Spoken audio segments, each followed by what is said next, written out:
você espera ouvir? Quantas vezes já foi falado, reforçado e repetido? É só uma lata, apenas uma bituca, só um papel. O meu erro isolado não vai fazer diferença. É o que você disse. As questões humanas custam caro. Nem todas as questões geram lucros. Então não vai fazer diferença. Na verdade, nós sempre acreditaremos que você perceberá o poder do seu impacto individual. Até o último dia do mundo, acreditaremos em você. Sinceramente, eu já estou com 70, vou fazer 75 anos. Olhando o que vem se passando no momento, não acredito mais. Eu não estou vendo muita esperança para o futuro, não. É a parte otimista da gente que faz com que a gente tome atitudes, é a parte otimista da gente que faz com que a gente vá solucionando algumas coisas que de repente não estão muito de acordo. Se alguma palavra pudesse me traduzir, eu acho que é indignação. Eu sou um pouco essa indignação planetária. Eu, de verdade, eu não sei viver. Se eu acordo 10 vezes eu abrir a janela, 10 vezes eu vou olhar para a água. Às vezes eu fico pensando, de onde? Por que esse amor tão grande? Eu ouvi o chamado da Mãe Natureza.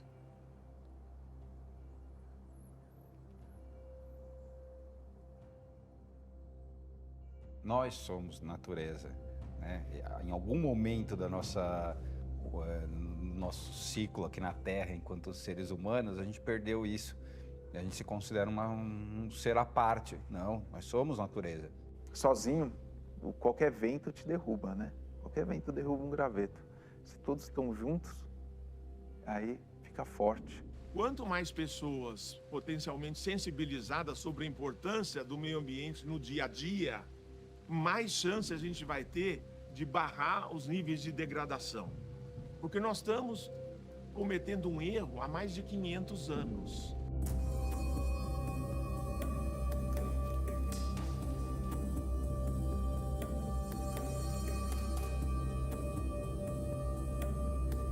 Nós costumamos observar a vida humana como uma grande dança. O ritmo muda com o tempo. Nem todos podem ouvir a música. Ouça a nossa voz. Buscamos aqueles que trabalham seu caminho rumo à perfeição para o bem do mundo. Quem pode discernir a verdade?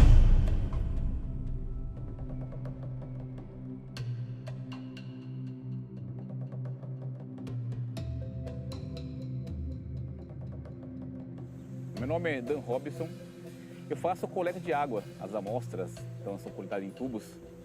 Então, geralmente faz uma coleta na superfície, uma a 3 metros, uma no fundo. Eu faço, além de remar, né, eu comecei no mundo da aventura. Em 2000, o primeiro projeto foi caminhar a pé pelo Brasil todo, fiz caverna. Mas, com relação às águas, foi a partir de 2009. Então, de 2009 para cá, eu venho já remando em vários rios. Tive a oportunidade de remar em outros rios também fora do país, mas a grande maioria é no território brasileiro. Depois dos 30 e poucos anos de ter andado a pé pelo Brasil todo, até um amigo meu sugeriu, Dan, qual vai ser a sua próxima caminhada, né? Você é o andarilho do Brasil? Ele falou, não, vou tentar buscar algo diferente. E surgiu a ideia de mostrar como que era o Rio Tietê em 2009. Que a ideia era mostrar a nascente, que é uma água limpa, mas infelizmente com o decorrer do caminho passando por São Paulo e as grandes cidades, ele vem a ser poluído. E volta a limpar um pouquinho depois, quando chega Barra Bonita, depois Barra Bonita vira um mar. Então você tem Avanhandava, Promissão, que são grandes represas, e esse rio vai até o finalzinho ali, no encontro do Rio do Paraná. Um rio poluído, a demanda dele, assim, você imagina, o rio Tietê é poluído. Não, na verdade, você tem 300 córregos, até um pouco mais, que lançam suas águas, e outros rios afluentes, que lançam essa água, entre aspas, seria uma água de boa qualidade, para dentro de um rio, como o Tietê. Mas, como você não tem a ligação de esgoto de várias casas com a rede de coleta, o esgoto, o lixo desses córregos vai para onde? Vai para dentro do rio. E o rio, aparentemente, você imaginar, o rio Tietê é o que mais é poluído no mundo, mas tem tantos córregos, né? E não só poluição, doenças e um monte de coisa para você imaginar.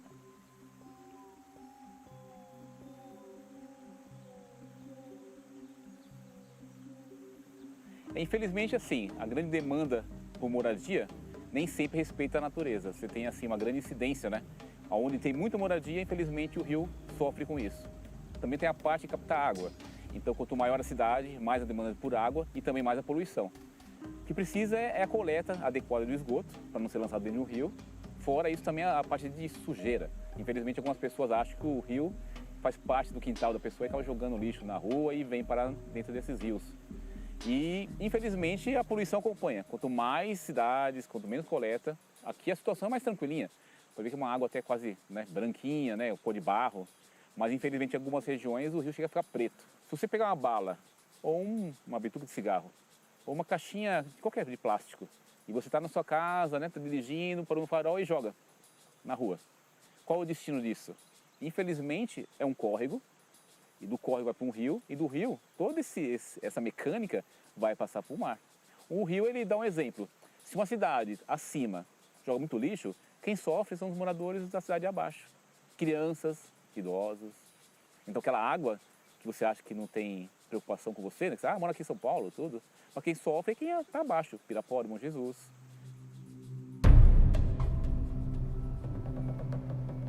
Está à margem do rio Tietê. Não parece, mas estamos aqui mais ou menos uns 30 quilômetros da capital. Infelizmente, o rio Tietê, o que acontece com ele, se perceber essa ponta? Tem muita espuma. Aí você imagina, mas é bonito? Parece uma neve, sim. Mas o que acontece? Seu sabonete, seu shampoo, seu detergente, acaba caindo no rio Tietê, lá em cima, em São Paulo, em Suzano, Itaquá, Guarulhos. Só que, infelizmente, esse saponáceo em si, ele fica dentro do rio, adormecido. Uma chuva forte, a parte da comporta, que está um pouquinho para cima aqui, despeja essa água com mais volume, com mais cadência e gera essa espuma. Para se ver assim é bonito, mas o contaminante que tem aqui dentro é terrível. E toda a carga de poluição que tem em São Paulo, porque o rio bem limpo, nascente, bonitinho, com peixinho, e aqui não tem vida, é um rio morto.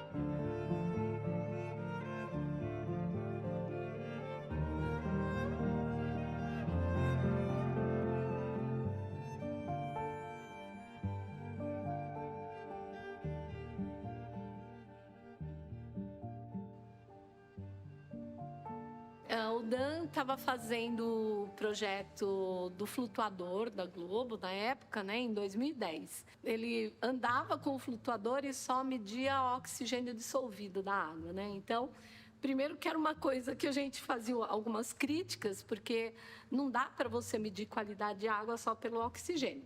Quando a gente pensa em analisar um rio, nós temos uma coisa que é muito prática e efetiva e tem que ser cirúrgica, tá?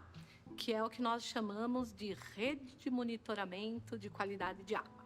Essa rede de monitoramento, ela tem 4 pilares, tá? O pilar número 1 da rede é que nós possamos determinar quais são os pontos de coleta que nós vamos fazer num corpo d'água, tá? E se esse ponto de coleta é efetivo ou não. E os pontos de coleta têm que ser sempre os mesmos. O segundo ponto da rede de monitoramento é que nós possamos estabelecer quais são os períodos que nós vamos efetivar as coletas. Então, a gente vai fazer no inverno, com chuva e com seca, e também no verão, na primavera e verão, que a primavera é quando iniciam as chuvas e começa a esquentar, e o verão é quando você está bem quente com muita chuva. E aí nós temos que definir assim, se eu vou estudar um rio, quanto tempo eu vou estudar esse rio? 1 ano? 10 anos? Um terceiro ponto é a gente escolher quais são os parâmetros que nós vamos analisar. E esses parâmetros, eles têm que estar alinhados a uma legislação que existe, que é a Resolução CONAMA 357 de 2005, que estabelece qualidade de água. E o quarto pilar é que quando você tem os resultados, você tem que fazer o quê? Você tem que publicizar esses resultados. Então, a gente tem que fazer relatórios e entregar tanto para o poder público como para a sociedade civil, tá? Então, rede de monitoramento é isso. Nós temos que estabelecer esses 4 pilares e cumprir com esses 4 pilares. Quando você está em campo, você tem que pensar assim, dependendo da profundidade do rio, você tem que coletar superfície, que ela vai te dar, ela tem um padrão de qualidade. E fundo. E às vezes até o meio, né, que a gente chama de meia água ali, né, que é quando, sei lá, você tem 10 metros de profundidade, você faz uns 5 metros também. Porque existem diferenças muito grandes entre a superfície, que é até uns 70 centímetros, o meio daquele corpo d'água e o fundo daquele corpo d'água. Que a gente sabe que tudo que está aqui na superfície chegará um momento que vai decantar e vai chegar no fundo. Então, o fundo vai contar para nós uma história de como é que o que aconteceu aqui na superfície. E aqui no laboratório a gente faz um padrão de 8 análises químicas num equipamento calibrado direitinho, que é um espectrofotômetro.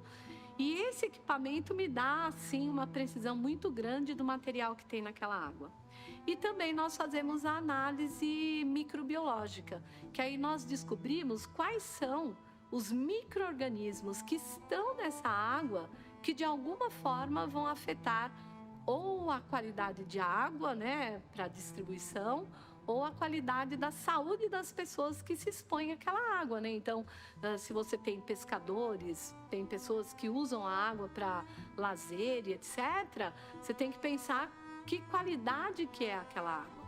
E aí, o nosso papel nessa nossa parceria importante aí com o Dan é justamente pegar essas amostras que ele coletou. Aí aqui no laboratório a gente faz as análises, que são essas que vão configurar o nosso relatório. E esse relatório, quando a gente tem, né, que nem da Guarapiranga e da Billings, que a gente já tem desde 2015, nós conseguimos então estabelecer o que aconteceu no padrão de qualidade nesses anos que nós estamos fazendo análise. Então, o que a gente percebeu?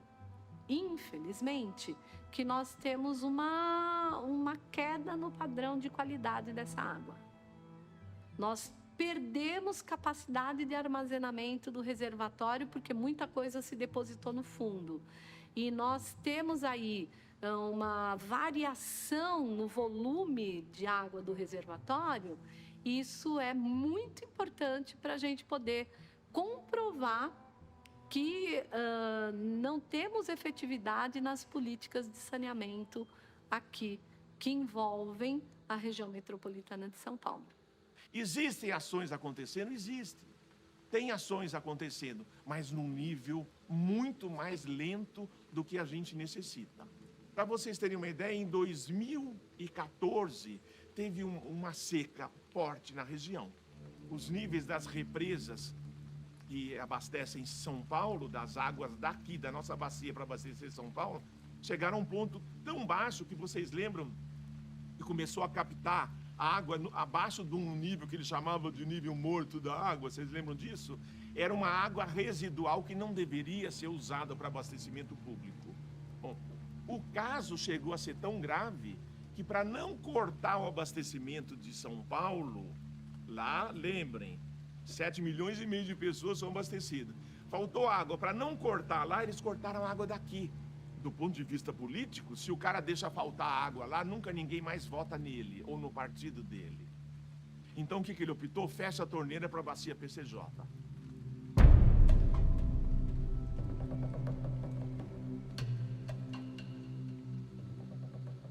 E nós temos aqui um grande problema na região da bacia PCJ, que todos têm que saber com clareza.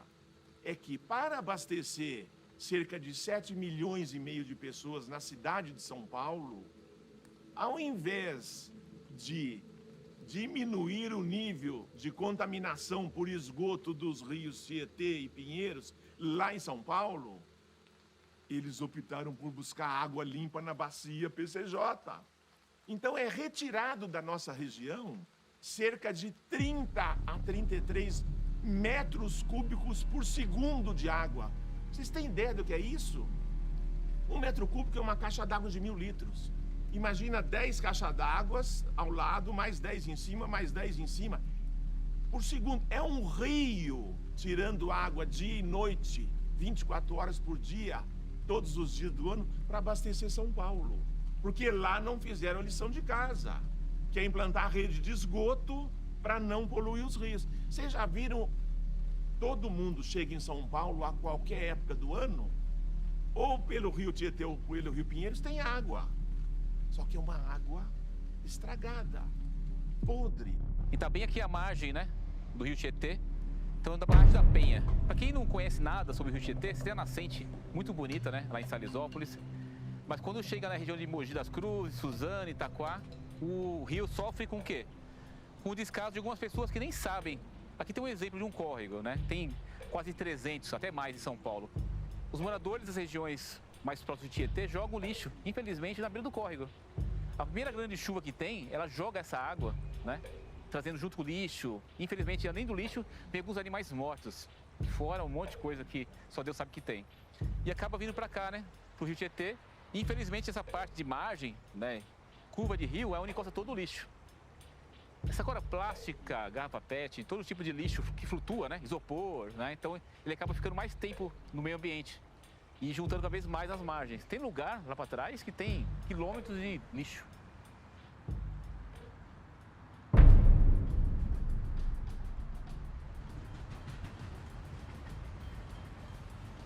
Um pouco atrás, né, o Rio Tietê tem aquele contraste, as pessoas falam que é o Rio dos Pobres, né? Passando por Guarulhos, né? Cidade mais simples, tem a comunidade do Pimenta, e aqui, esses prédios maravilhosos, né, onde o apartamento custa 1, 2, 3, 4, só Deus sabe quantos milhões. Lá a casa mais simples. E lá o pessoal fala, né, que o Rio dos Ricos é mais poluído que o Rio dos Pobres. Quando eu comecei a remar nos rios, né, você vê aquela parte da poluição, né? Aquele lixo despejado, parece que ano a ano não muda isso. Mas eu percebi que é uma coisa bem demorada. O que acontece? Se você pensar na nossa geração anterior, né, nossos avós, o conceito de um rio poluído não existia. Nem existia a parte de ecologia, né, meio ambiente, a gente nem sabe o que é isso. O que acontece? Isso foi uma geração anterior à nossa. Só que essa mudança não é uma coisa rápida, não é em 1 ano, não é em 2, é estranho que a gente tem uma vida, né, curta, né, para se viver. Se viva 70, 80 ou 100 anos. Só que isso, né, por uma depuração de um rio, demora. Pode ser que na minha geração a gente não consiga ver essa melhora grande de uma melhoria de um rio desse. Pode ser daqui 10 anos, 15 anos, mas tem que ser uma coisa contínua. Se fizer um pouquinho e parar, reverte o processo. Pode ir para trás, tem que continuar. Aquela briga, né?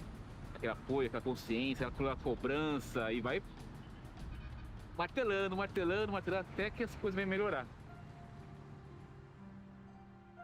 Por que é tão difícil fazer o básico? Nós gostaríamos tanto que você aprendesse, que entendesse.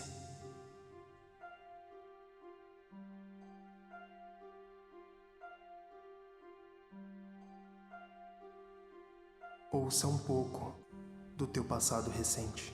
O Rio Tietê é como um dos principais, ou seja, rios da cidade. A cidade de São Paulo cresce em torno eu chamo uma Mesopotâmia, né? Porque entre 2 rios, né? O Rio Pinheiros e o Rio Tietê. Então isso é um tema permanente do Estadão, porque é um jornal. O Estadão é um jornal que, independente das causas que ele tinha de entender que o meio ambiente, ou seja, uma empresa que entendia que o meio ambiente era uma questão importante, era um jornal, ou seja, era uma notícia. As pessoas reclamavam do esgoto que estava ali na porta da casa delas. Imagina, a cidade era uma vila ainda, imagina os problemas de escoamento de água, que tinha doenças por causa da falta de tratamento. Tinha bebedouros públicos para os cavalos. Então, você imagina, o Estadão, ele pega como ele noticia toda a transformação da cidade. O Estadão é de 1875. Então, desde as primeiras edições, a gente tem notícias já primeiro uma coisa mais funcional sobre a navegação do rio Tietê, mas aos poucos o que se impõe é a questão da preservação do rio, da qualidade da água do rio, porque é um problema que vai se estruturando. Uma cidade que tinha, na época, 30 mil habitantes, se transformar numa megalópole de 20 milhões de habitantes, ou seja, esse problema vai estar praticamente diariamente nas páginas do jornal, de diversas formas. É a atividade do jornal, ou seja, o que o jornal... Se o rio tivesse limpo, não ia ser notícia no jornal. O jornal vai falar assim, vai ser notícia se o rio estiver sujo. Agora, quando o rio está sujo e aí ele é limpo, aí é uma notícia, porque você...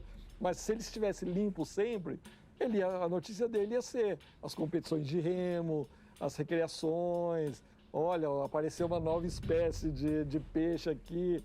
Infelizmente, isso não é. Então, são quase 150 anos de notícias ruins.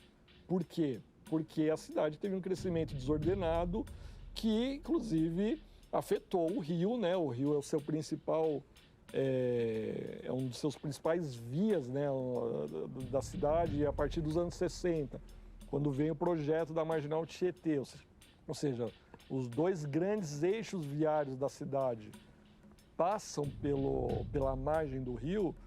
Isso vai, inclusive, alterar a geografia natural do rio, porque ele era... A gente tem as fotos, vocês já devem ter visto, né? Ele era serpenteado e, de repente, ele vai virar essa linha reta. Então, foram obras brutais, assim. Você imagina o que é retificar um rio. Hoje a gente passa pela Marginal, a gente nem a maioria das pessoas nem sabe que o rio era serpenteado.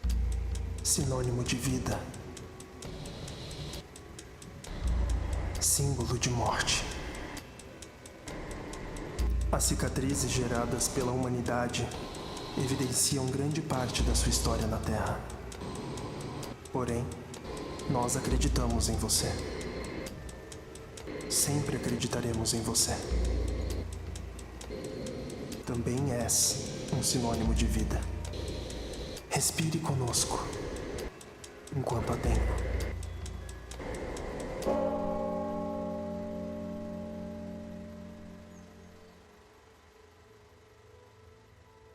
Bom, eu sou a Mariana Appel, eu sou gerente de sustentabilidade na Ambev e eu cuido das agendas de água e de biodiversidade na companhia. Sou Michel Fará, tenho 55 anos e escolhi minha profissão por um motivo de trazer felicidade para as pessoas. Eu me chamo Virginia Sudré, eu sou engenheira civil. A água sempre foi um problema, assim, na minha vida, assim, no dia a dia, no meu cotidiano, vendo cenas, né, de escassez hídrica, ou seja, pessoas morrendo, né, por falta de água, né, no Nordeste, no sertão, de onde eu vim, né, da minha origem. Quando eu entrei na Ambev, eu já comecei a trabalhar com o tema de água desde o começo. Então, como que eu podia diminuir o consumo de água na cervejaria? Eu estou aí há quase 23 anos, atuando no mercado, né, buscando hoje soluções, né, para grandes consumidores de água, para ajudá-los a reduzir o seu consumo de água, torná-los mais eficientes, né? A gente desenvolveu uma série de projetos e um deles foi a criação das normas técnicas do Brasil, de conservação de água em edificações e de uso de fontes narrativas não potáveis, ou seja, eram normas importantes, né, para trazer estrutura técnica, ou seja, orientações técnicas dos projetos que buscavam eficiência hídrica. Quando a gente começou o projeto aqui, eram 17 mil pessoas frequentando o mês esse espaço. Hoje são 310 mil pessoas frequentando o mês e até o final de ano. Até o final do ano, com todas as melhorias que a gente pretende fazer, provavelmente entre 650 e 700 mil pessoas mês frequentando esse espaço que já foi chamado de a maior regeneração urbana da América Latina, né? A gente vem trazendo toda a comunidade para usufruir desse espaço. É um trabalho que a gente já faz há muitos anos e ao longo dos últimos 18 anos a Ambev conseguiu reduzir mais de 50% o seu consumo de água. Depois eu virei especialista de consumo de água em toda a América do Sul. Então viajei por vários países aqui da América do Sul e também da América Latina buscando oportunidade, buscando levar os aprendizados que a gente teve aqui para as outras unidades. E hoje então há mais de 12 anos dentro da Ambev sempre trabalhando com o tema de água. Como é que eu posso transformar de alguma forma fazer algo, eu não sabia muito bem, mas como eu poderia contribuir, né, com isso, assim, ser um agente transformador. E aí foi quando eu conheci a matéria de saneamento e falei, poxa, com saneamento a gente transforma, né? A gente pode tratar a água, levar água boa para as pessoas, a gente pode buscar soluções de eficiência hídrica, buscar soluções para a melhoria da gestão. Por ter ajudado na criação das normas, por ter ajudado a trazer esse conhecimento, disseminar em cursos, palestras, por falar da importância da gestão da água, de certa forma eu estou contribuindo com esse meu sonho. Mas quando você para assim para você pensar assim, poxa, eu estou fazendo a diferença, eu estou levando esse conhecimento para mais gente, eu estou contribuindo para melhorar a gestão de água no Brasil, e quando eu vejo que sim, que eu estou contribuindo, isso me dá uma satisfação assim que não tem, acho que dinheiro no mundo que pague, assim, isso que mais me motiva. Faça um pouco de bem onde estiver. São esses pequenos pedaços de bondade que salvam o mundo. Não espere que o poço esteja seco para valorizar a água. A degradação da represa ela tem uma aceleração na década de 80, em função de uma urbanização desordenada que ocorreu, principalmente na margem oeste dela, né? Os bairros periféricos, eles foram crescendo, assim, a cidade foi crescendo de um modo e ele foi crescendo para esses bairros periféricos que estão mais a oeste da represa, só que de uma forma desordenada, sem se preocupar com o esgoto. Como que vou esgotar milhares de pessoas que estão agora vivendo aqui? Nunca teve essa preocupação. Então, assim, e quanto mais pessoas morando ao redor, mais esgoto, menos tratamentos, os tratamentos não eram implantados e foi poluindo. Então, de 80 para cá, teve uma piora substancial da represa. Agora, a Piranga em si, ela tem... É difícil achar um lugar assim bem tranquilinho, porque você tem moradia em volta. Onde tem moradia, a água tá ruim. Onde tem ser humano, infelizmente, tem poluição. É quase uma conta que fecha. Onde não tem ser humano, é tranquilo.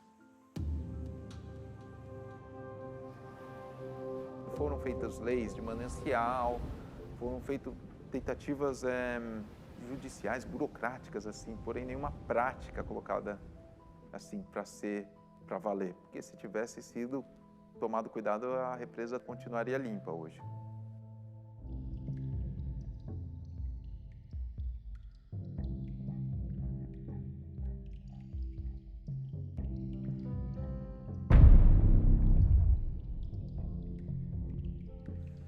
A Billings, ali ser maior, tem alguns lugares na própria Billings aqui que parece que você está num outro lugar. É bem natural, não tem população nenhuma, não tem morador.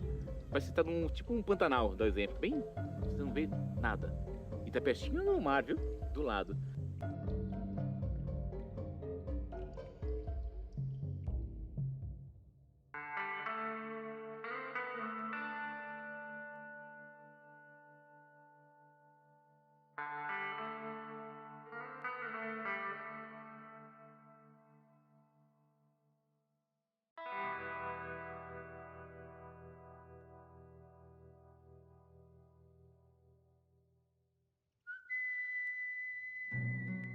Sabe, não tem explicação. Eu amo, isso daqui. Eu acho que por ela também ser muito criticada, coitada da represa, todo mundo fala mal, e ao invés das pessoas verem o lado bom, né, dela, porque tudo tem um lado bom, mas as pessoas atravessam a balsa, pô, tô na fila, olha que fila horrorosa, vou chegar atrasado. Não, atravessa a balsa pensando, olha que paisagem, olha que lugar lindo, que ar.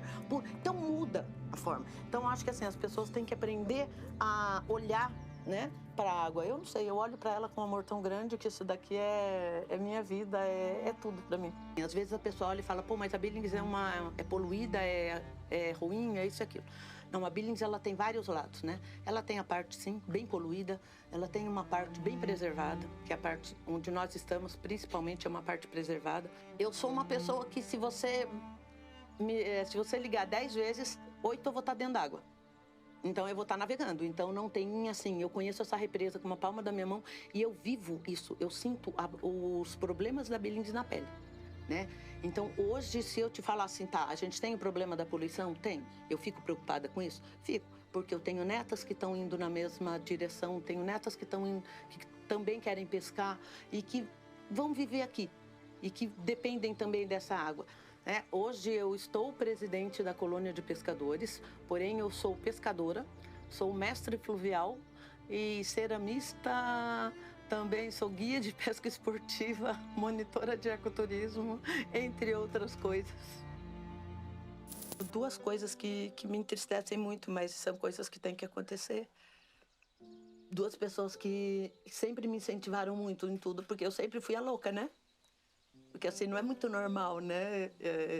O que você quer? Eu quero construir um barco, eu quero motor. Não, você não quer uma casa? Não, eu quero um barco. Então não é muito normal. E eu tinha meu marido, que eu perdi ele há 10 anos, né? E foram 30 anos de casamento. Pensa em 30 anos nessa beira d'água, passeando, namorando, trabalhando, brigando, porque todo mundo briga. Mas foi muito difícil, né, não ter ele. Então são 10 anos sem. E depois meu pai, que era outra pessoa também, que quando eu queria desistir, porque cuidar de uma colônia não é fácil, e quando eu queria desistir, eles falavam para mim, não, você ama isso daqui é a sua vida, continue. Então eles me davam força. Então assim, acho que ter perdido eles foi muito difícil. Tem pouco tempo que eu consigo, que eu venho melhorando, tá? Mas é difícil, muito difícil, mas eu acho que o que me segura é o amor, o que eu tenho por dizer aqui, porque sem eles é difícil, porque era, na realidade, as únicas duas pessoas que me apoiavam no que eu faço. E hoje não tenho eles, mas eu sei que onde eles estiverem, eles estão me ajudando, eu acho que tudo que eu consigo fazer aqui, claro que é Deus quem faz, porque Deus está à frente de tudo, mas tem eles me ajudando, né? E fácil não é, mas eu amo isso daqui. E se eu parar e pensar que vai acontecer alguma coisa, que nem tem certos projetos que a gente vê acontecendo dentro da Billings, você acha que isso não dói? A imagem que ela gera é de que é uma água totalmente poluída. Mas não é a Billings toda. Porque a Billings dá Anchieta, imigrantes para lá, ela está poluída devido ao bombeamento do Rio Pinheiros, que era um absurdo. É um absurdo, né, de ver o que acontece. E aí, isso vai ser bom para ela? Isso vai ser bom para a gente? Qual é o impacto que isso vai causar? A área está todinha assoreada. Até hoje, basta o rio encher, pelo que a gente sabe, é bombeado para dentro da Billings mesmo. E é uma represa que se não tiver cuidado, vai morrer. Então a gente vê aí que São Paulo não tem. Então eu acho que falta amor, falta o cuidado, né, dos governantes de São Bernardo, porém eles ainda também não destroem como São Paulo. Né? Então, assim, daí tem aí os projetos, a gente fica maluco, mas tem que continuar e tentar, no que a gente conseguir, não deixar que as coisas ruins aconteçam, a gente vai estar sempre brigando.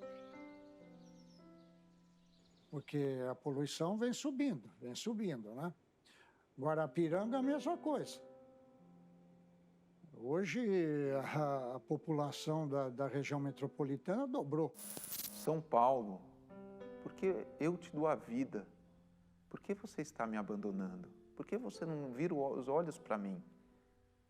Eu te dei o desenvolvimento, eu permiti que indústrias crescessem, eu permiti que vidas nascessem, e agora você simplesmente me ignora, virando as costas para mim.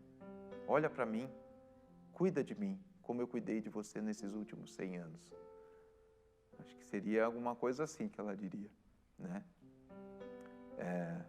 Acho que seria isso. O verdadeiro passado revelará a origem ventral da ignorância. Se a comunicação for melhor e visar muito mais o bem-estar da população do que um marketing rápido, eu acho que seria mais adequado. Então, falar, demora. A gente pega os exemplos aí, quando começou os projetos de despoluição do Tietê, o exemplo era o Rio Thames, em Londres. O Rio Thames demorou 75 anos para ser despoluído. lá com dinheirinhos ingleses, com tecnologias inglesas europeias, né? Demorou 75 anos. O que nos faz crer... detalhe, o Tâmisa está numa área de foz quando passa em Londres. Aqui a gente está na área de cabeceira do Rio Tietê, em São Paulo. Moram 20 milhões de pessoas. O que nos faz crer que em 4 anos a gente vai resolver um problema de 100? Quem lê as reportagens do Estadão ao longo desses 150 anos, fica muito claro. É o poder público. Por mais que haja conscientização, você tem que conscientizar as pessoas de não... Mas o grande problema, não adianta você conscientizar se não tiver água encanada. Uma das poluições que é mais democrática, porque se, por exemplo, né, nós estamos aqui na região do ABC, se o polo petroquímico que está aqui pertinho da gente explodir, todo mundo vai morrer igual, ou toda a atmosfera vai ficar contaminada igual para todo mundo. Né? Não tem um domo que você pode colocar em cima do bairro Chique para lá não ir a poluição, entendeu? Mas quando nós falamos de saneamento e de água, não é democrático. Eu posso tratar qualquer tipo de água, qualquer tipo. Mas qual é o custo disso? E quem tem acesso a isso? Se detonarem com a água, com certeza haverá uma meia dúzia de gato aí, de poder aquisitivo maior, que terá água, com certeza água com qualidade para beber, fazer comida, tomar banho, etc. E o restante da população mundial vai sofrer.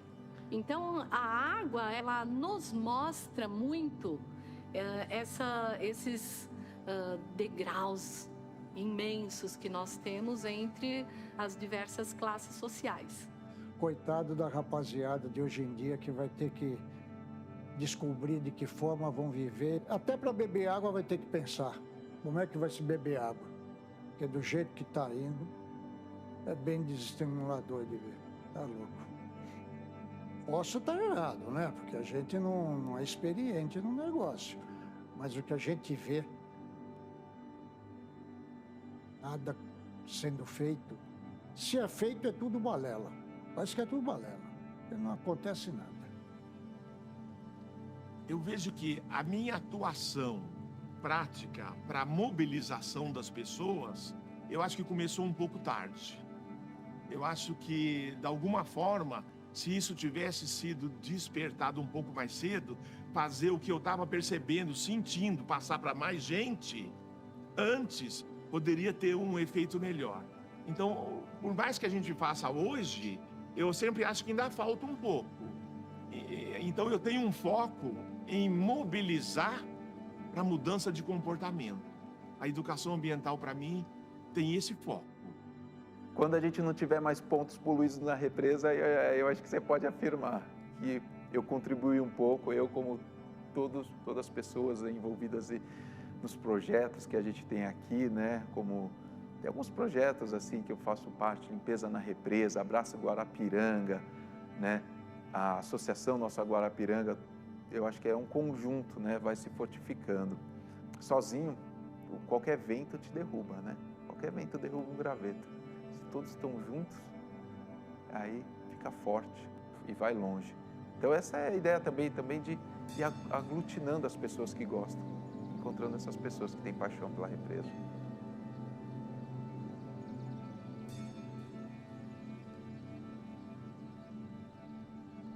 Existe uma parte da natureza humana que é o preço, né? Todas as pessoas, infelizmente, elas têm um preço. E se as pessoas chegam muito próximas aos preços, né, aos valores, elas acabam sendo envolvidas com isso, né? Então, eu acho que se eu pudesse dar um conselho para alguém, eu falaria: nunca deixe ninguém chegar perto do seu preço. Porque você fica imaginando, por que as pessoas vão e desmatam? Por que as pessoas vão e passam 2 tratores e um correntão no meio da floresta?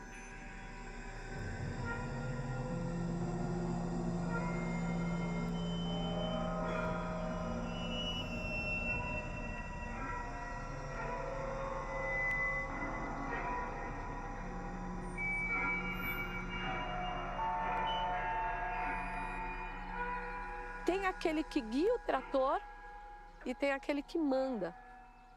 Mas por que o cara que guia o trator está guiando o trator? Porque alguém chegou num preço dele. Nós não queremos saber o seu preço. Qual o seu valor?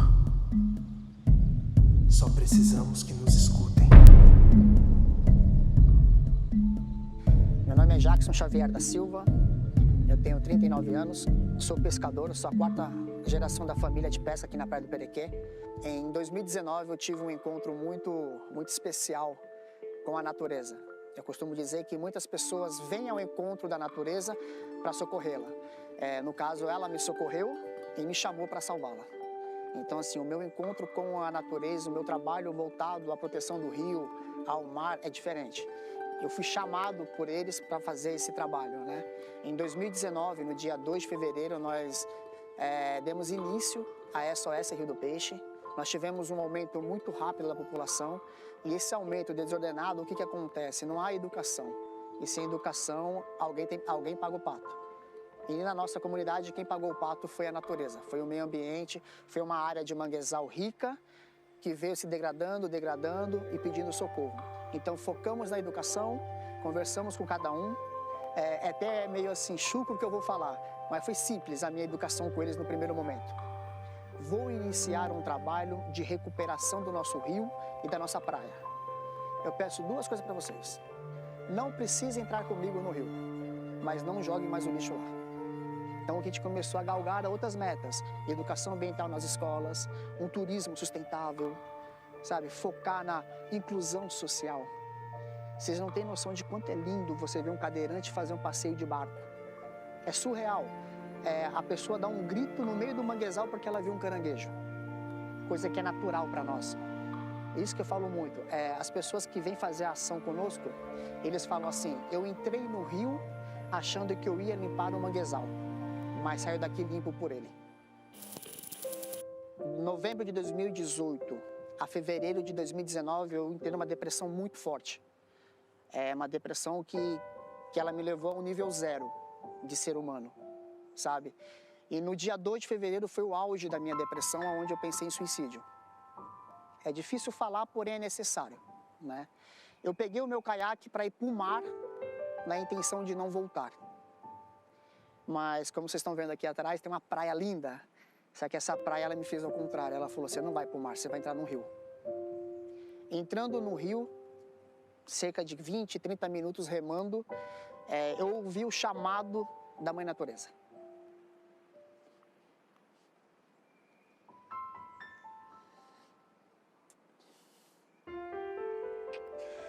É ruim falar.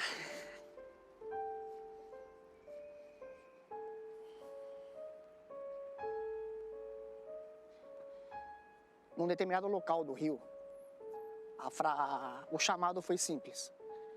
Você quer um motivo para continuar vivendo? Cuida disso aqui para mim. Eu procurei quem chamou, porque você estava no rio praticamente sozinho. Eu olhei para os lados, o que eu vi foi garça em cima de plástico, caranguejo por baixo de garrafa, sabe, aves passando, borboleta, que é uma área que tem muitas borboletas lá dentro. E eu procurei quem estava conversando comigo. Na segunda vez, a mesma coisa. A terceira, eu respondi, como? Eles me disseram, confie em nós. Então, não foi eu querendo salvar a natureza. Foi a natureza me salvando para que eu pudesse salvar.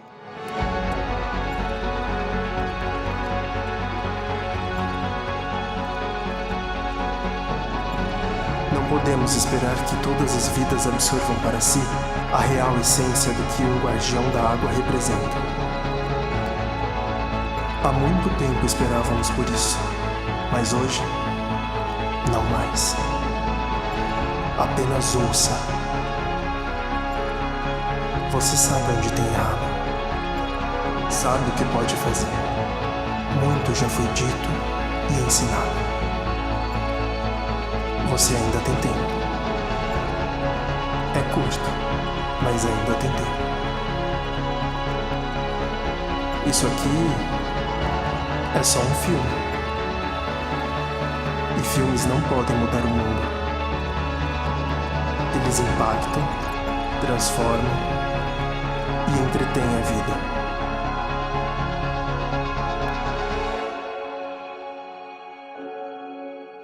Mas não podem mudar o mundo.